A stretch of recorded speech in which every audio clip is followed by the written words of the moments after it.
চিংড়ি মাছ এত মজার একটা খাবার যে এটা ছোট বড় সবাই অনেক পছন্দ করে। আজকে চিংড়ি মাছ আর আলু দিয়ে একটা রেসিপি নিয়ে আসলাম। সবাইকে আসসালামু আলাইকুম। চিংড়ি মাছগুলো আমি খোসা ছাড়িয়ে নিয়েছি, আপনারা চাইলে খোসা সহই দিতে পারেন।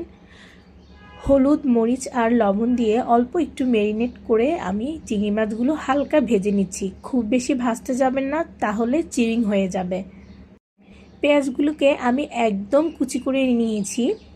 তেলের মধ্যে হালকা একটু ফ্রাই করে দিয়ে দিচ্ছি আদা বাটা আর রসুন বাটা।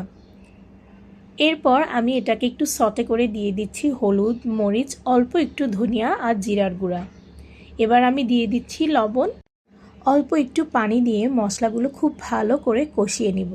এবার আমি দিয়ে দিচ্ছি সিদ্ধ আলুটাকে আমি একটু হাত দিয়ে কুচলে দিয়েছি, তাহলে আপনার একদম গ্রেভিটা মাখো মাখো হবে, সেই জন্য।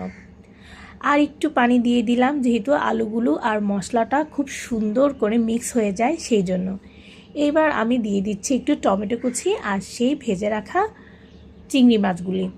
নেড়ে চেড়ে খুব সুন্দর করে এগুলো রান্না হতে দিয়ে দিব। নামানোর কিছুক্ষণ আগে যেটা স্কিপ করা যাবে না, সেটা হচ্ছে 1 পিস লেবুর রস আর 2-3টি কাঁচামরিচ। আপনারা ঝাল পছন্দ করলে কাঁচামরিচ আরও বেশি দিতে পারেন।